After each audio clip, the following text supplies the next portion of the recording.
ನಮಸ್ಕಾರ ಸ್ನೇಹಿತರೆ,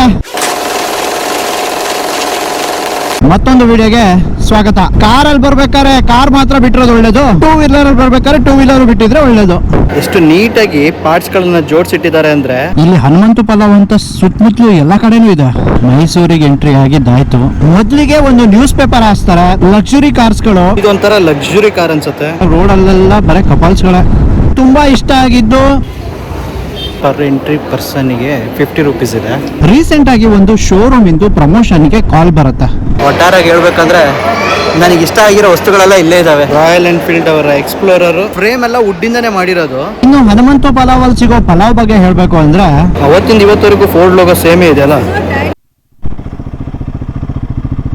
ಈ ಕಾರು ಪ್ರೆಸೆಂಟ್ ಮಾಡಿದ್ ಯಾರು ಗೊತ್ತಾ? ಇವತ್ತು ಊರ್ ಕಡೆ ಮೀನ್ ಮಾರೋರು ಇದನ್ನೇ ಯೂಸ್ ಮಾಡೋದು. ಇದು ನನ್ನ ಅಭಿಪ್ರಾಯ. ಇದು ನಾವೆಲ್ಲ ಹಳೆ ಹಾಲಿವುಡ್ ಮೂವೀಸ್ ಅಲ್ಲಿ ಸಿಕ್ಕಾಪಟ್ಟೆ ನೋಡಿರ್ತೀವಿ ಈ ಕಾರನ್ನ. ಆಟೋಮೊಬೈಲ್ ಇಂಥ್ಯೂಸಿಯಾಸ್ಟ್ ಅಂತ ಏನ್ ಹೇಳ್ತಾರೆ, ಅವರೆಲ್ಲರೂ ಕೂಡ ಇಲ್ಲಿ ವಿಸಿಟ್ ಮಾಡ್ಬೇಕು. ಅದೇ ಅನ್ಕೊಂಡೆ, ಇಷ್ಟು ಕಾರ್ಗಳು ಇಲ್ಲಿಗೆ ಹೇಗ್ ಬಂತು, ಅದು ಅವ್ರದ್ದು ಕಾರ್ಗಳು ಅಂತ. ಇದೇನಿದು ಇಷ್ಟೊಂದು ಸಾಲಾಗಿ ಊಟ ಬಿಟ್ಕೊಂಡಿದ್ದಾರೆ. ಕನ್ನಡದ ಸಿದ್ಧ ಹಾಡೋದಕ್ಕೆ ಎದ್ದ ಸಮಸ್ತ ಕನ್ನಡ ಕುಲಕೋಟಿ ಬಂಧುಗಳಿಗೆ ನನ್ನ ಪ್ರಣಾಮಗಳು. ಎಲ್ಲಿಗೆ ಹೋಗ್ತಾ ಇದ್ದೀನಿ, ಯಾವ ಕಡೆ ನನ್ನ ಪಯಣ ಅಂತ ಆಮೇಲೆ ಹೇಳ್ತೀನಿ. ನಾನು ಹೋಗ್ತಿರೋ ದಾರಿ ಅಂತೂ ಮೈಸೂರು ಕಡೆ.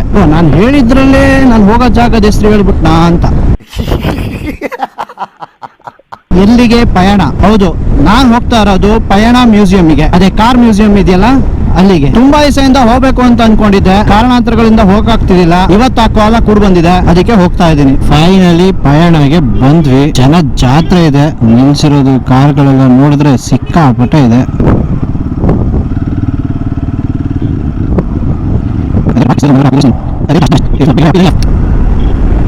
Flash back. ವಿಷಯ ಏನಪ್ಪಾ ಅಂತ ಹೇಳಿದ್ರೆ, ಮೈಸೂರು ಎಕ್ಸ್ಪ್ರೆಸ್ ವೇ ಅಲ್ಲಿ ನಾನು ಹೋಗ್ತಾ ಇಲ್ಲ. ಅದು ಕಾರು ಮತ್ತು ದೊಡ್ಡ ದೊಡ್ಡ ವೆಹಿಕಲ್ ಗೆ ಮೀಸಲಿಟ್ಟಿದ್ದಾರೆ. ನಾವು ಅದ್ರಲ್ಲಿ ಸರ್ವಿಸ್ ರೋಡ್ ಅಲ್ಲಿ ಹೋಗ್ಬೇಕು. ಅದ್ರಲ್ಲಿ 120 ಹಂಪ್ಗಳಿದೆ. ಅದಕ್ಕೆ ಬೇಡ ಅನ್ಬಿಟ್ಟು ಕನಕಪುರ ಮಳವಳ್ಳಿ ರೋಡ್ ಅಲ್ಲಿ ಹೋಗ್ತಾ ಇದೀನಿ. ಏನಂತೀರಾ ಅದ್ರ ಬಗ್ಗೆ? ಟೂ ವೀಲರ್ ಗೆ ಹೋಗಕ್ ಬಿಡದೇ ಇರೋದು ಒಳ್ಳೇದಂತೀರಾ ಕೆಟ್ಟದಂತೀರಾ?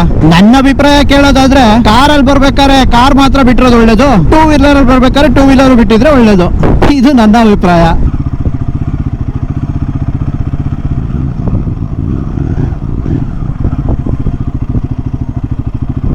ಪರ್ ಎಂಟ್ರಿ ಪರ್ಸನ್ಗೆ 50 ರೂಪೀಸ್ ಇದೆ.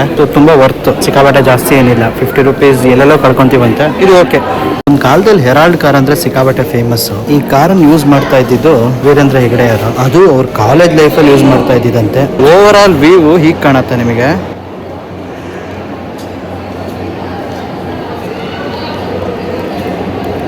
ಎವಲ್ಯೂಷನ್ ಆಫ್ ವೀಲ್ಸ್, ಯಾವ್ಯಾವ ರೀತಿ ಮರದ ವೀಲಿಂದ ಕಬ್ಬಿಣದ ವೀಲ್ ಬಂತು, ಅದಾದ್ಮೇಲೆ ಫೋಕ್ಸ್ ಹೇಗ್ ಬಂತು, ಅಲಾಯ್ ವೀಲ್ ಬಂತು, ಅದಾದ್ಮೇಲೆ ವಿತ್ ಟೈರ್ ಬಂತು, 2 ಚಕ್ರದಿಂದ 4 ಚಕ್ರ ಹೇಗ್ ಬಂತು, ಇಲ್ಲಿದೆ. ಎಷ್ಟು ನೀಟಾಗಿ ಪಾರ್ಟ್ಸ್ ಗಳನ್ನ ಜೋಡಿಸಿಟ್ಟಿದ್ದಾರೆ ಅಂದ್ರೆ, ಸೋಲೆಕ್ಸ್ ಕಾರ್ಬೊರೇಟರ್ ಇಲ್ಲಿದೆ, 2 ಸ್ಟ್ರೋಕ್ ಇಂಜಿನ್, ಅದಾದ್ಮೇಲೆ 4 ಸ್ಟ್ರೋಕ್ ಇಂಜಿನ್, ಎಲ್ಲ ಕ್ರಾಸ್ ಸೆಕ್ಷನಲ್ ವ್ಯೂ. ಒಳಗಡೆ ಏನೇನಿದೆ, ಹೇಗೆ ಆಕ್ಟ್ ಆಗತ್ತೆ ಅಂತ ನೋಡಿ ಅರ್ಥ ಮಾಡ್ಕೊಬಹುದು. Steering box, mechanical fuel pump, turbo charger assembly, dynamo, SU ಕಾರ್ಬೊರೇಟರು.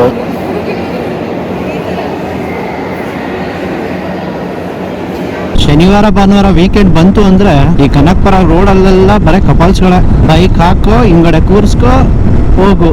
ಒಂಥರ ಹೇಳ್ ಮಾಡಿಸ್ದಂಗಿದೆ ಶಾರ್ಟ್ ಟ್ರಿಪ್ಪಿಗೆ ಈ ಕನಕಪುರ ರೋಡು, ಕನಕಪುರ ಸೈಡ್ ಇರೋಂತ ಜಾಗಗಳು. ಈಗ ಹುಡುಗಿರೆಲ್ಲ ಬೈಕಲ್ಲಿ ಹೋದ್ರೆ ಸಾಕು ಅಂತಾರ, ಮದ್ವೆ ಆದ್ಮೇಲೆ ಕಾರೇ ಬೇಕು ಅಂತಾರೆ. ನಿಮ್ದಪ್ಪಯ್ಯ ಅಂತೀನಿ, ದಯವಿಟ್ಟು ಇದನ್ನ ಹೇಳಿಕೆ ಬಿಟ್ಬಿಡಿ. ಕಂಫರ್ಟಬಲ್ ಇಂಪಾರ್ಟೆಂಟ್ ಅಲ್ವಾ? ಅಕಸ್ಮಾತ್ ಮದ್ವೆ ಆದಾಗ್ಲೂ ಟೂ ವೀಲರೇ ಓಕೆ ಅನ್ನೋ ಹುಡುಗಿ ಸಿಕ್ಕರೆ ನೀವೆಲ್ಲ ಅದೃಷ್ಟವಂತರು. ಬಟ್ ಆದ್ರೂ ಒಂದಲ್ಲ ಒಂದ್ ದಿವಸ ಕಾರ್ ಬೇಕು ಅಂತ ಅನ್ಸತ್ತೆ. ಮದ್ವೆ ಆದ್ಮೇಲೆ ಅನ್ಸಿಲ್ಲ ಅಂದ್ರು ಮಗು ಆದ್ಮೇಲಂತೂ ಅನ್ಸತ್ತೆ. ಒಂದು ಕಾರ್ ಬೇಕು ಟ್ರಾವೆಲ್ ಮಾಡಕ್ಕೆ ಅಂತ.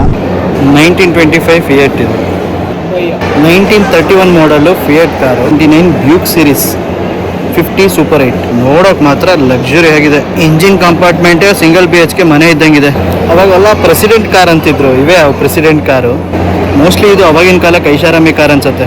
1934 ಇಂಪಾರ್ಟೆಂಟ್ ಕಾರು. ಇದು ಸಾಹಸ ಸಿಂಹ ವಿಷ್ಣುವರ್ಧನ್ ರವರು ಯೂಸ್ ಮಾಡಿದಂಥ ಕಾರು. ಡ್ಯಾಟ್ಸನ್ ಬ್ಲೂ ಬರ್ಡ್ 1983 ಮಾಡಲ್. ಇದು 1946 ನಮ್ಮ ಸ್ವತಂತ್ರ ಬರೋಕ್ಕಿಂತ 1 ವರ್ಷ ಹಿಂದಿನ ಕಾರು. ಫೋರ್ಡು. ಅವತ್ತಿಂದ ಇವತ್ತವರೆಗೂ ಫೋರ್ಡ್ ಲೋಗೋ ಸೇಮೇ ಇದೆ. Morris 8 series 1947 Fraser F. ಇದು ಫೋರ್ಡ್ ಟ್ರಕ್ V8 ಇಂಜಿನ್. ಹೆಸರಲ್ಲೇ ಇದೆ ಇದು ಎಲ್ಲಿಂದ ಬಂದಿದೆ ಅಂತ. ಇದು ನಮ್ಮ ಟಾಟಾ ಟ್ರಕ್ 1973 ಮಾಡಲ್. ಇದು ಕೂಡ ಧರ್ಮಸ್ಥಳದಿಂದ ಬಂದಿದೆ. ಇದು ಡೇಮ್ಲರ್ D36. ಇದನ್ನು ಕಲೆಕ್ಟ್ ಮಾಡಿದ್ದು ಕೂಡ ಡಾಕ್ಟರ್ ವೀರೇಂದ್ರ ಹೆಗ್ಡೆ ಅವರು. ಈ ಬ್ಯಾನರ್ ನೋಡಿದ್ಮೇಲೆ ಅರ್ಥ ಆಗಿದ್ದು ಇದರ ನಿರ್ಮಾತೃ ಡಾಕ್ಟರ್ ವೀರೇಂದ್ರ ಹೆಗ್ಡೆ ಅವರೇ ಅಂತ. ಅದೇ ಅನ್ಕೊಂಡೆ ಇಷ್ಟು ಕಾರ್ಗಳು ಇಲ್ಲಿಗೆ ಹೇಗೆ ಬಂತು, ಅದು ಅವ್ರದ್ದು ಕಾರ್ಗಳು ಅಂತ. ಸೊ ಇದು ಒಡೆಯ ಡಾಕ್ಟರ್ ವೀರೇಂದ್ರ ಹೆಗ್ಡೆ ಅವರೇ. ಮಳವಳ್ಳಿ ಎಂಟ್ರಿ ಆದ್ವಿ. ಮಳವಳ್ಳಿಯಿಂದ ಮೈಸೂರು 1 ಅವರ್ ಜರ್ನಿ. 1 ಅವರ್ ಏನ್ ಬೇಡ ಅನ್ಸುತ್ತೆ, 60 ಕಿಲೋಮೀಟರ್ ಒಟ್ಟು. ಅವಾಗಿಂದ ಒಂದು ರೈಡರ್ಸ್ಗಳು ಹೋದ್ರು ಹೆಚ್ಚು ಕಡಿಮೆ ಒಂದು 5 ಹಿಮಾಲಯನ್ನು ಸೇಮ್ ಹ್ಯಾಂಡ್ಲೆ ಬ್ಲಾಕೇ ನೋಡಿದ್ದೀನಿ. ಒಂದು 2 KTM 390 ಅಡ್ವೆಂಚರು ಮತ್ತೆ ರಾಯಲ್ ಎನ್ಫೀಲ್ಡ್. ಹೆಚ್ಚು ಕಡಿಮೆ ಓವರ್ ಆಲ್ ಒಂದು 20 ರಿಂದ 25 ಬೈಕ್ಸ್ಗಳು ನೋಡಿದ್ದೀನಿ ಒಂದು ಅರ್ಧ ಗಂಟೆ ಗ್ಯಾಪಲ್ಲಿ. ರೈಡಿಂಗ್ ಕಮ್ಯುನಿಟಿ ತುಂಬಾ ಬೆಳೀತಾ ಇದೆ. ಈ ಕಣ್ಣಲ್ಲಿ ಇನ್ನೀ ಏನೇನ್ ನೋಡ್ಬೇಕೋ ಕಾಣೆ. ಬರ್ತಾ ಎಲ್ಲರಿಗೂ ಇಂಟ್ರೆಸ್ಟ್ ಬರ್ತಾ ಇದೆ. ಎಲ್ಲರೂ ಹೊರಗಡೆ ಬರ್ತಾ ಇದಾರೆ, ನೋಡಂತ ಜಾಗಗಳಿಗೆ ಬೈಕಲ್ಲಿ ಟ್ರಾವೆಲ್ ಮಾಡ್ತಾ ಇದಾರೆ with proper safety gears. So ಒಂದು ಒಳ್ಳೆ ಬೆಳವಣಿಗೆ ಈ ತರ ರೈಡಿಂಗ್ ಕಮ್ಯುನಿಟಿ ಬೆಳೀತಾ ಇರೋದು. ಇದು ಸ್ಕೋಡಾ ಪಾಪ್ಯುಲರ್ 420 ರೋಡ್ಸ್ಟರ್. 420 ತರಾನೇ ಇದೆ. ಇದು ಕೂಪೆ ಸ್ಟೈಲ್ ಇದೆ. ಓಪಲ್ ಕ್ಯಾಡೆಟ್ 1930 ಮಾಡಲು. M80. ಇವತ್ತು ಊರ್ ಕಡೆ ಮೀನ್ ಮಾರೋರು ಇದನ್ನೇ ಯೂಸ್ ಮಾಡೋದು. ನೋಡಿ, ನಿಮ್ಮ ಹತ್ರ ಯಾರ ಹತ್ರ ಇದ್ರೆ ಕೊಡಿ, ಇದಕ್ಕೂ ಒಂದು ರಿವ್ಯೂ ಮಾಡ್ಬಿಡೋಣ. ನನಗೂ ಆಸೆ ಇದೆ M80 ರಿವ್ಯೂ ಮಾಡಬೇಕು ಅಂತ. ಲೋನಾ ಸೂಪರ್, ಕೈನೆಟಿಕ್ ಹೊಂಡಾ. ಹಳೆ ಫಿಲಮ್ಗಳಲ್ಲಿ ಹೀರೋ RX 100 ಓಡಿಸ್ತಿದ್ರೆ ಹೀರೋಯಿನ್ ಕೆನೆಟಿಕ್ ಹೊಂಡಾ ಓಡಿಸ್ತಾ ಇದ್ರು. ವೆಸ್ಪಾ, LML ಇವೆರಡು ಬಜಾಜಿನ ಚೇತಕ್ಗಳು. ಸೊ ಅದು ರೀಸ್ಟೋರ್ ಆಗಿರೋ ರಾಯಲ್ ಎನ್ಫೀಲ್ಡ್. ನೋಡಕ್ ಹೊಸದಂಗೆ ಕಾಣ್ಬೋದು, ಬಟ್ ಹಳೆ ಗಾಡಿ ಅದು. ಇದು ರಾಜದೂತ್. ರೀಸೆಂಟ್ ಆಗಿ ಒಂದು ಶೋರೂಮ್ ಇಂದು ಪ್ರಮೋಷನ್ ಗೆ ಕಾಲ್ ಬರುತ್ತೆ. ನಂಗೂ ಆಶ್ಚರ್ಯ ಆಗತ್ತೆ, ಇದೇನು ಇಷ್ಟೊಂದು ಕಡಿಮೆ ಸಬ್ಸ್ಕ್ರೈಬರ್ಸ್ ಇರೋ ಅಥವಾ ಇಷ್ಟೊಂದು ಕಡಿಮೆ ಫಾಲೋವರ್ಸ್ ಇರೋ ನನಗೆ ಈ ತರದೊಂದು ಆಫರ್ ಬರ್ತಾ ಇದೆಯಲ್ಲ ಅಂತ. ಆಮೇಲೆ ನನಗೆ ಗೊತ್ತಾಗತ್ತೆ ಅದು ನನ್ನ ಸ್ನೇಹಿತರು ಥ್ರೂ ಸಿಕ್ಕಿರುವಂತ ಒಂದು ಆಫರ್ ಅಂತ.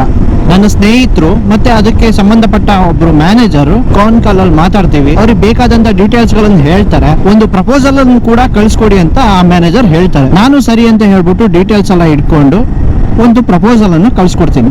ನಾನು ತುಂಬಾ ಎಕ್ಸೈಟ್ಮೆಂಟ್ ಅಲ್ಲಿ ಇದ್ದೆ. ನನಗೆ ಅವತ್ತಿನ ಮಟ್ಟಿಗೆ ಅವ್ರು ಕೊಡಂತ ದುಡ್ಡು ನನಗೆ ಇಂಪಾರ್ಟೆಂಟ್ ಆಗಿದ್ದಿಲ್ಲ. ನನ್ನ ಚಾನೆಲ್ಗೆ ಆ ಒಂದು ಪ್ರಮೋಷನ್ ಇಂಪಾರ್ಟೆಂಟ್ ಆಗಿತ್ತು. ನನ್ನ ಟ್ಯಾಲೆಂಟ್ ನೋಡಿ ಅವ್ರು ಕೊಡ್ತಾ ಇದಾರಲ್ಲ ಅನ್ನೋದು ನನಗೆ ಖುಷಿ ಆಗಿತ್ತು. ಆದ್ರೆ ನಾನು ಆ ಡೀಟೇಲ್ಸ್ ಅನ್ನು ಕಳಿಸ್ಮೇಲೆ ಅವ್ರ ಕಡೆಯಿಂದ ಯಾವುದೇ ರೀತಿ ರಿಪ್ಲೈ ಬರೋದಿಲ್ಲ. ನಾನು ಆ ಪ್ರಪೋಸಲ್, ಆ ಡೀಟೇಲ್ಸ್, ಕಾನ್ಸೆಪ್ಟ್ ಎಲ್ಲ ಕಳ್ಸಿದ್ 1 ದಿವಸ ಆದ್ಮೇಲೆ ರಿಮೈಂಡರ್ ಮಾಡ್ತೀನಿ, ಮತ್ತೆ ಅವ್ರಿಗೆ ನೆನಪಿಸ್ತೀನಿ. ಅದಕ್ಕೂ ಕೂಡ ಏನೂ ರಿಪ್ಲೈ ಬರೋದಿಲ್ಲ. ಅಟ್ಲೀಸ್ಟ್ ಅವರಿಗೆ ಬೇಕು ಬೇಡ ಅನ್ನೋದಾದ್ರೂ ನಮಗೆ ಹೇಳ್ಬೋದು. ಇಲ್ಲ ನಿಮಗೆ ಫಾಲೋವರ್ಸ್ ಕಮ್ಮಿ ಇದೆ, ನಮಗೆ ಅಪ್ರೂವಲ್ ಸಿಗ್ತಾ ಇಲ್ಲ ಅಥವಾ ವಾಟ್ ಎವರ್ ರೀಸನ್ ಅದನ್ನ ಹೇಳ್ಬೋದಿತ್ತು. ನನಗೆ ಆ ಪ್ರಮೋಷನ್ ಇಂದ ಬರ್ತಾ ಇದ್ದ ಹಣ ಇಂಪಾರ್ಟೆಂಟ್ ಆಗಿದ್ದಿಲ್ಲ. ನನಗೊಂದು ಎಕ್ಸ್ಪೋಜರ್ ಬೇಕಾಗಿತ್ತು. ಅದಕ್ಕೋಸ್ಕರ ತಲೆ ಕೆಡ್ಸ್ಕೊಂಡು ಒಂದು ಒಳ್ಳೆ ಕಾನ್ಸೆಪ್ಟ್ ಮಾಡಿದ್ದೆ. ಇನ್ಸ್ಟಾಗ್ರಾಮ್ ಅಲ್ಲಿ ಹಾಕಕ್ಕೋಸ್ಕರ, ಯೂಟ್ಯೂಬ್ ಅಲ್ಲಿ ರಿಯಾಲಿಟಿ ವಿಡಿಯೋ ಮಾಡೋಣ ಅಂತ ಒಂದು ಡಿಫ್ರೆಂಟ್ ಆಗಿ ನರೇಷನ್ ಟ್ರೈ ಮಾಡ್ತಾ ಇದ್ದೆ. ಆ ಎಲ್ಲಾ ಡೀಟೇಲ್ಸ್ ಮಾಡ್ಕೊಂಡ್ಮೇಲೆ ಅವ್ರೊಂದು ರಿಪ್ಲೈ ಕೂಡ ಮಾಡದೇ ಇದ್ದಾಗ ಸಿಕ್ಕಾಬಟ್ಟೆ ಬೇಜಾರಾಯ್ತು. ಆದ್ರೆ ಆಮೇಲೆ ಅನ್ಸ್ತು ಇದೆಲ್ಲ ಸಹಜ, ಇದೆಲ್ಲ ಕಾಮನ್, ಈ ರೀತಿ ಎಲ್ಲ ಫೇಸ್ ಮಾಡ್ಲೇಬೇಕು ಅಂತ. ನೋಡೋಣ ಇನ್ ಯಾವಾಗ ಈ ರೀತಿ ಅವಕಾಶಗಳು ಮತ್ತೆ ಸಿಗತ್ತೆ ಅನ್ನೋದು. ನನ್ನ ಪ್ರಯತ್ನ ಮುಂದುವರಿತಾ ಇರುತ್ತೆ. ನಿಮ್ ಸಪೋರ್ಟ್ ಕೂಡ ನನ್ನ ಜೊತೆ ಇತ್ತಂದ್ರೆ ಆದಷ್ಟು ಬೇಗ ಇವೆಲ್ಲ ನೆರವೇರುತ್ತೆ ಅನ್ನೋದು ನನ್ನ ಭಾವನೆ. 1947 ಸಿಟ್ರಿಯನ್ ಮಾಡಲು ಇವತ್ತಿಗೆ ಇಂಡಿಯಾದಲ್ಲಿ ಎಂಟ್ರಿ ತಗೊಳಕ್ ಕಷ್ಟ ಪಡ್ತಾ ಇದಾರೆ. ಬಟ್ ಅವರು ಕೂಡ ಹಳೆ ಕಂಪ್ನಿ ಅಂತ ಇದರಿಂದ ಗೊತ್ತಾಗುತ್ತೆ. 1955 ಚೆವರ್ಲೆ ಬೆಲ್ ಏರ್. ಇದೊಂಥರ ಲಕ್ಸುರಿ ಕಾರ್ ಅನ್ಸುತ್ತೆ, ನೋಡಕ್ಕೂ ಪ್ರೀಮಿಯಂ ಆಗಿದೆ. ಸ್ಟುಡಿ ಬೇಕರ್ ಚಾಂಪಿಯನ್ ರೀಗಲ್. ಇದು ಹೆಸರು ಅದಷ್ಟೊಳಗೆ ಸಂಜೆ ಆಗುತ್ತೆ. ಇದ್ರಲ್ಲಿ ಏನೋ ಥರ್ಡ್ ರೋ ಇದ್ದಂಗೆ ಕಾಣತ್ತಪ್ಪ. ವಾವ್, ಇದು ಕಾರ್ ಅಂದ್ರೆ 1965 ಚೆವರ್ಲೆ ಇಂಪಾಲಾ. ನೋಡೋಕ್ ಮಾತ್ರ ಕ್ರೇಜಿ ಆಗಿದೆ. ಇದು ನಾವೆಲ್ಲ ಹಳೆ ಮೂವೀಸ್ ಅಂದ್ರೆ ಹಾಲಿವುಡ್ ಮೂವೀಸ್ ಅಲ್ಲಿ ಸಿಕ್ಕಾಪಟ್ಟೆ ನೋಡಿರ್ತೀವಿ ಈ ಕಾರನ್ನ. ಹಿಲ್ಮ್ಯಾನ್ ಮಿಂಗ್ಸ್ ಹಿಂದೂಸ್ತಾನ್ 14 1952 ಮಾಡಲು. ಅದೇ ಹಿಂದೂಸ್ತಾನ್ ಲ್ಯಾಂಡ್ ಮಾಸ್ಟರ್ ಮಾಡಲು. Hindustan Ambassador mark 1 1967 Hillman Hunter. 1965 Opel Rekord. 1947 Studebaker Champion. ಕಾರನ್ನ ಪ್ರೆಸೆಂಟ್ ಮಾಡಿದ್ದು ಸರ್ CV ರಾಮನ್. ವಾವ್, ಇದು ಇಂಟ್ರೆಸ್ಟಿಂಗ್ ವಿಷಯ. ಇದು ವಿಲ್ಲಿಸ್ ಟ್ರಕ್. ವಿಲ್ಲಿಸ್ ಟ್ರಕ್ ಬೇರೆ ಮಾಡ್ತಾ ಇದ್ರ. ಇಲ್ಲಿ ನೋಡ್ತಾ ಹೋದ್ರೆ ನನಗೆ ಗೊತ್ತಿಲ್ಲದಿರೋ ಎಷ್ಟೊಂದು ವಿಷಯಗಳನ್ನು ತಿಳ್ಕೊಂತಾ ಇದ್ದೀನಿ. ಇಷ್ಟೇ ಅನ್ನೋದೇ ಆಗಲ್ಲ, ಏನೇನೋ ವಿಷಯಗಳನ್ನು ತಿಳಿಸತ್ತೆ ನಮಗೆ. ಇದು 1934 ಮೋರಿಸಿನ್ ಕಾರು. ಹೆಸರಲ್ಲೇ ವುಡ್ಡಿ ಅಂತಿದೆ. ನೀವು ನೋಡ್ಬೋದು ಫ್ರೇಮ್ ಎಲ್ಲ ವುಡ್ಡಿಂದಾನೆ ಮಾಡಿರೋದು. ಒಂಥರ ಹೊಸ ಪ್ರಯತ್ನ. ಆದ್ರೆ ಇದು ಇಂಪ್ಯಾಕ್ಟ್ ಎಲ್ಲ ಹೇಗ್ ತಡ್ಕೊಂತಿತ್ತು ಅನ್ನೋದು ದೊಡ್ಡ ಪ್ರಶ್ನೆನೆ. ಮರ್ಸಿಡೀಸ್ ಬೆನ್ಸ್ ಕ್ಲಾಸಿನ ಆಂಟಿಕ್ ಪೀಸ್ ಅಂತ ಇಟ್ಟಿದ್ದಾರೆ. ಇದು ಇನ್ನೂ ರೋಡಲ್ಲಿ ಸಿಕ್ಕಾಪಟ್ಟೆ ಓಡಾಡ್ತಿದೆ. ಇದ್ರ ಓನರ್ಗಳೆಲ್ಲ ನೋಡಿದ್ರೆ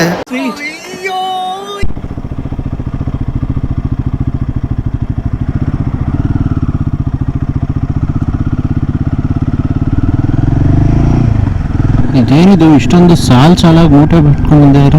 ರೈಸ್ ಮೇಲೆ ಕಾಯ್ತಾ ಇರೋದ ಏನು? ಮೈ ಗಾಡ್, ಈ ತರ ರೈಸ್ ಮಿಲ್ಲಿಗೆ ಹೋಗಿ ಈ ತರ ಕ್ಯೂ ಇರುತ್ತಾ? ನಿಜ ಆಶ್ಚರ್ಯ ಆಗ್ತಾ ಇದೆಯಪ್ಪ. ಮೈಸೂರು ಎಕ್ಸ್ಪ್ರೆಸ್ ವೇ ಅಲ್ಲಿ ನೋಡಿರ್ಬೋದು, ವೈನ್ ಕಲೆಕ್ಟ್ ಮಾಡ್ತಿರೋದು ಕೋಟಿ ಗಟ್ಟಲೆ ಇದೆ. ಆದ್ರೂ 100 ಕಿಲೋಮೀಟರ್ಸ್ ಅಂತ ಅಲ್ಲಿ ಕಾಣ್ತಾ ಇದೆ. 100 ಕಿಲೋಮೀಟರ್ಸ್ ತುಂಬಾ ಕಮ್ಮಿ ಆಯ್ತು. ಅಟ್ಲೀಸ್ಟ್ ಎಕ್ಸ್ಪ್ರೆಸ್ ವೇ ಆಗಿರೋದ್ರಿಂದ ಒಂದು 126 ಇಡಬೇಕಿತ್ತು. Fiat 1100 1957 model.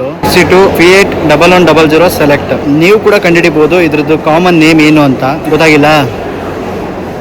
Premier Padmini. Most probably last version of Ambassador ಅನ್ಸುತ್ತೆ. 2000 ಮಾಡಲ್ ಮರ್ಸಿಡಿಸ್ ಬೆಂಜ್ 1983 ಮಾಡಲ್ 200D. ಇನ್ನು ಟ್ಯಾಗ್ ಓದೋದ್ ಬೇಡ, ವಿಲ್ಲಿಸ್ ಜೀಪ್. ಮೈಸೂರಿಗೆ ಎಂಟ್ರಿ ಆಗಿದ್ದಾಯ್ತು. ನಾವು ಲಾಸ್ಟ್ ಟೈಮ್ ಹನುಮಂತು ಪಲಾವಿಗೆ ತುಂಬಾ ಜನ ಫ್ರೆಂಡ್ಸ್ ಬಂದಿದ್ವಿ. ನಂಗೆ ದಾರಿ ಎಲ್ಲ ನೆನಪಿಲ್ಲ, ಮ್ಯಾಪ್ ಹಾಕೊಂಡು ಹೋಗ್ಲೇಬೇಕು. ಇಲ್ಲಿ ಹನುಮಂತು ಪಲಾವ್ ಅಂತ ಸುತ್ತಮುತ್ತಲು ಎಲ್ಲಾ ಕಡೆನೂ ಇದೆ. ಯಾವ್ದು ಒರಿಜಿನಲ್ ಯಾವ್ದು ಡೂಪ್ಲಿಕೇಟ್ ಅಂತ ಗೊತ್ತಿಲ್ಲ. ಆದ್ರೆ ನಂಗೆ ತಿಳಿದವ್ರು ಹೇಳಿರೋ ಪ್ರಕಾರ ಎಲ್ಲವೂ ಒರಿಜಿನಲ್. ಅಂದ್ರೆ ಫಸ್ಟ್ ಜನರೇಷನ್ ಏನ್ ಮಾಡ್ಕೊಂಡಿದ್ರಲ್ಲ ಅದನ್ನ ನೆಕ್ಸ್ಟ್ ಜನರೇಷನ್ ಅವರು ಅಣ್ಣ ತಮ್ಮಂದ್ರುಗಳು ಡಿವೈಡ್ ಮಾಡ್ಕೊಂಡು ಒಬ್ಬೊಬ್ರು ನಡೆಸ್ತಾ ಇದಾರೆ. ಹಾಗಾಗಿ ಏನ್ ತೊಂದ್ರೆ ಇಲ್ಲ. ಇಲ್ಲಿ 3-4 ಇದಾವೆ, ಎಲ್ಲವೂ ಹನುಮಂತ ಪಲಾವ. ರಾಯಲ್ ಎನ್ಫೀಲ್ಡ್ ಅವರ ಎಕ್ಸ್ಪ್ಲೋರರ್, ಹೀರೋ ಹೋಂಡಾ CD100, ಇಂಡ್ ಸುಜುಕಿ ಅವರ AX100. ಈ ಎರಡು ಗಾಡಿ ಬಗ್ಗೆ, CD100 ಮತ್ತೆ ಇಂಡ್ ಸುಜುಕಿ ಬಗ್ಗೆ ನಾನು ವಿಡಿಯೋದಲ್ಲಿ ಆಲ್ರೆಡಿ ಹೇಳಿದೀನಿ. ಮೇಲ್ಗಡೆ ಲಿಂಕ್ ಕೊಟ್ಟಿರ್ತೀನಿ, ಹೋಗಿ ನೋಡಿ. 7 ಸ್ಟ್ಯಾಂಡರ್ಡ್ 2000. ಈ ಗಾಡಿ ಶೇಪ್ ಒಂಥರ ನಂಗೆ ಇಷ್ಟ ಆಯ್ತು.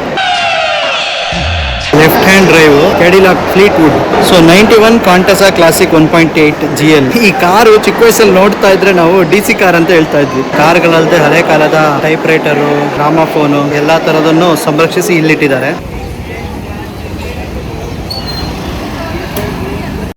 ಇಂತೂ ಸುತ್ತಾಡ್ಕೊಂಡ್ ಬಂದು ಹನುಮಂತ ಪಲಾವ್ ರೀಚ್ ಆದೆ. ಮಧ್ಯಾಹ್ನ ಏನು ಊಟ ಮಾಡಿಲ್ಲ. ಪಲಾವು, ಮಟನ್ ಚಾಪ್ಸ್ ಆದ ತಕ್ಷಣ ಎಲ್ಲಾ ಕ್ಷೇತ್ರದ ದಿಗ್ಗಜರುಗಳ ಫೋಟೋ ಇದೆ. ಸಾಹಸ ಸಿಂಹ ವಿಷ್ಣುವರ್ಧನ್ ಅವರ ಫೋಟೋ ಇದೆ. ಸ್ವಲ್ಪ ಈ ಕಡೆ ನೋಡು ಕಂದ. ಸಿದ್ದರಾಮಯ್ಯ ಅವ್ರ ಫೋಟೋ ಇದೆ. ಅಂಬರೀಷ್ ಅಣ್ಣ ಅವ್ರ ಫೋಟೋ ಇದೆ. ಹೀಗೆ ಎಲ್ಲಾ ಕ್ಷೇತ್ರದ ಗಣ್ಯರ ವ್ಯಕ್ತಿಗಳ ಫೋಟೋ ಕೂಡ ಅಲ್ಲಿದೆ. ಅಷ್ಟು ಜನಕ್ಕೂ ಫೇವರೇಟ್ ಆಗಿತ್ತು ಅನ್ನೋದು ಒಂದು ಖುಷಿ ಕೊಡೋ ವಿಷಯ. ಮೊದಲಿಗೆ ನ್ಯೂಸ್ ಪೇಪರ್ ಹಾಕ್ತಾರೆ, ಅದ್ರ ಮೇಲೆ ಎಲೆಯಲ್ಲಿ ಪಲಾವ್ ತಂದು ಕೊಡ್ತಾರೆ. ಇನ್ನು ಹನುಮಂತ ಪಲಾವ್ ಅಲ್ಲಿ ಸಿಗೋ ಪಲಾವ್ ಬಗ್ಗೆ ಹೇಳ್ಬೇಕು ಅಂದ್ರೆ ಟೇಸ್ಟ್ ತುಂಬಾನೇ ಚೆನ್ನಾಗಿತ್ತು. ನಾನ್ ತಗೊಂಡಿದ್ದು ಹಾಫ್ ಪಲಾವ್, ಒಂದು ಮಟನ್ ಚಾಪ್ಸ್. ಪಲಾವು ಮಸಾಲೆ ಕಮ್ಮಿ ಇದ್ದು ಪರ್ಫೆಕ್ಟ್ ಆಗಿ ಕುಕ್ ಆಗಿರೋ ರೈಸ್ ಇತ್ತು, ಪರ್ಫೆಕ್ಟ್ ಆಗಿ ಕುಕ್ ಆಗಿರೋ ಮಟನ್ ಇತ್ತು. ತುಂಬಾನೇ ಟೇಸ್ಟಿ ಆಗಿತ್ತು. ಮಟನ್ ಇನ್ ಫ್ಲೇವರ್ ಏನಿರುತ್ತೆ ಅದು ಸಿಗ್ತಾ ಇತ್ತು. ಹಾಗಾಗಿ ನನಗಂತೂ ತುಂಬಾನೇ ಇಷ್ಟ ಆಯ್ತು. ಈ ಬಿರಿಯಾನಿ ಅಂತ ಹೇಳಿದ್ರೆ ಕೆಲವು ಕಡೆ ಓವರ್ ಆಗಿ ಮಸಾಲೆ ಹಾಕ್ಬಿಟ್ಟು ಮಟನ್ ಇನ್ ಫ್ಲೇವರೇ ಹೋಗಿರುತ್ತೆ. ಸೊ ಇಲ್ಲಿ ಮಸಾಲೆ ಲಿಮಿಟೆಡ್ ಆಗಿತ್ತು, ಲೈಟ್ ಆಗಿತ್ತು. ಅದು ಬಿಟ್ರೆ ಚಾಪ್ಸ್ ಓಕೆ, ಅದ್ಭುತವಾಗಿ ಏನಿದ್ದಿಲ್ಲ, ಚೆನ್ನಾಗಿತ್ತು. ಬಟ್ ಮಟನ್ ಪಲಾವ್ ಮಾತ್ರ ಎಕ್ಸಲೆಂಟ್. ಅಷ್ಟಿಲ್ಲದೆ 1930ರಿಂದ ಇವತ್ತಿನವರೆಗೆ ನಡ್ಸ್ಕೊಂಡ್ ಬರಕ್ಕಾಗಲ್ಲ. ಆ ರೀತಿ ಟೇಸ್ಟ್ ಕೊಡ್ಲೇಬೇಕಾಗತ್ತೆ. ನಾನಂತೂ ಪಲಾವ್ ಕೊಟ್ಟ ಕೆಲವೇ ಕ್ಷಣಗಳಲ್ಲಿ ಬಡ್ದು ಬಾಯಿ ಹಾಕೊಂಡ್ಬಿಟ್ಟೆ. ತಿಂದ್ಮೇಲೆ ಖಾಲಿ ಎಲೆ ನೋಡಿದಾಗ ಇನ್ನೂ ಬೇಕಿತ್ತು ಅಂತ ಅನಿಸ್ತಾ ಇತ್ತು. ಆದ್ರೂ ರೈಡ್ ಮಾಡ್ಕೊಂಡು ಹೋಗ್ಬೇಕಲ್ಲ, ಜಾಸ್ತಿ ತಿನ್ನೋದು ಬೇಡ ಅಂತ ಲಿಮಿಟೆಡ್ ಆಗಿ ತಿಂದಿ ಅಲ್ಲಿಂದ ಹೊರಟೆ. ಹಾಫ್ ಪಲಾವಿಗೂ ಫುಲ್ ಪಲಾವಿಗೂ ನನಗೇನು ಅಷ್ಟೊಂದು ಡಿಫ್ರೆನ್ಸ್ ಅನ್ಸಿಲ್ಲ. ಮೋಸ್ಟ್ ಪ್ರಾಬಲಿ ಪೀಸ್ ಗಳು ಕಮ್ಮಿ ಸಿಗ್ಬೋದು. ಬಟ್ ಹಾಫ್ ಪಲಾವೇ ಒಂದು ಲಿಮಿಟೆಡ್ ಆಗಿ ತಿನ್ನೋ ಬಯಸೋರಿಗೆ ಹೊಟ್ಟೆ ಫುಲ್ ಆಗುತ್ತೆ. ಪ್ರೈಸ್ ಸ್ವಲ್ಪ ಕಾಸ್ಟ್ಲಿ ಕಂಪ್ಯಾರಬಲಿ, ಬಟ್ ಓಕೆ. ಆ ಟೇಸ್ಟಿಗೆ, ಆ ಎಕ್ಸ್ಪೀರಿಯನ್ಸ್ಗೆ, ಆ ಬ್ರ್ಯಾಂಡ್ ನೇಮಿಗೆ ವರ್ತ್ ಅನ್ಸತ್ತೆ. ಈ ಪಯಣಕ್ಕೆ ಎಲ್ಲರೂ ಬಂದು ಹೋಗ್ಬೇಕು. ತುಂಬಾನೇ ಚೆನ್ನಾಗಿದೆ. ಅದರಲ್ಲೂ ವೆಹಿಕಲ್ ಬಗ್ಗೆ ಇಂಟ್ರೆಸ್ಟ್ ಇರೋರು, ಆಟೋಮೊಬೈಲ್ ಇಂಥ್ಯೂಸಿಯಾಸ್ಟ್ ಅಂತ ಏನ್ ಹೇಳ್ತಾರೆ, ಅವರೆಲ್ಲರೂ ಕೂಡ ಇಲ್ಲಿ ವಿಸಿಟ್ ಮಾಡ್ಬೇಕು. ಒಂಥರ ಕನ್ಸಲ್ಲಿ ಇದ್ದಿದ್ದು, ಹಿಂದೆ ಕಂಡಿದ್ದು ಎಲ್ಲ ಕಣ್ಮುಂದೆ ಬಂದಂಗ ಆಗತ್ತೆ. ತುಂಬಾನೇ ಚೆನ್ನಾಗಿ ಮೇಂಟೈನ್ ಮಾಡಿದ್ದಾರೆ. ನನಗೆ ಕೂಡ ಲಾಸ್ಟಿಗೆ ಬರ್ಬೇಕಾದ್ರೆ ಗೊತ್ತಾಗಿದ್ದು ಇದನ್ನ ಮೇಂಟೈನ್ ಮಾಡ್ತಿರೋದು, ಇದನ್ನ ನಿರ್ಮಾಣ ಮಾಡಿರೋದು ಡಾಕ್ಟರ್ ವೀರೇಂದ್ರ ಹೆಗಡೆ ಅವರು ಅಂತ.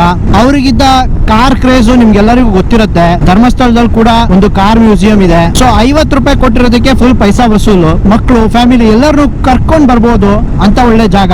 ಬೆಂಗಳೂರಿಗೆ ಹೊಂದ್ಕೊಂಡಿರೋದ್ರಿಂದ ನಿಮಗೆ ಟ್ರಾವೆಲಿಂಗ್ ಕೂಡ ಅಷ್ಟೊಂದು ಅನ್ಸಲ್ಲ. ಆರಾಮಾಗಿ ಮೈಸೂರು ಎಕ್ಸ್ಪ್ರೆಸ್ ವೇ ಅಲ್ಲಿ ಶ್ರೀರಂಗಪಟ್ಟಣ ವರೆಗೂ ಬಂದು ಅಲ್ಲಿಂದ ಎಕ್ಸಿಟ್ ತಗೊಂಡು ಆರಾಮಾಗಿ ಬರ್ಬೋದು. ನಂಗೆ ಆಶ್ಚರ್ಯ ಆಗಿದ್ದೇನು ಅಂದ್ರೆ ಒಂದು ಚೆನ್ನೈ ಸ್ಕೂಲ್ ಕೂಡ ಟ್ರಿಪ್ ಬಂದಿದೆ ಅಲ್ಲಿಗೆ. ಅಷ್ಟರ ಮಟ್ಟಿಗೆ ಫೇಮಸ್ ಆಗಿದೆ. ಸೊ ನೀವು ಯಾರ್ಯಾರು ಇನ್ನ ವಿಸಿಟ್ ಮಾಡಿಲ್ಲ ಒಂದ್ಸಲ ವಿಸಿಟ್ ಮಾಡಿ, ನಿಮ್ ಅನಿಸಿಕೆ ಅಭಿಪ್ರಾಯನ ಹೇಳಿ. ಇಷ್ಟ ಹೇಳ್ತಾ ಈ ವಿಡಿಯೋನ ಇಲ್ಲಿ ಕೊನೆ ಮಾಡ್ತಾ ಇದ್ದೀನಿ. ಮುಂದಿನ ವಿಡಿಯೋ ಜೊತೆ ಮತ್ತೆ ಸಿಗ್ತೀನಿ. ಅಲ್ಲಿವರೆಗೂ ಹ್ಯಾವ್ ಎ ಸೇಫ್ ರೈಡ್.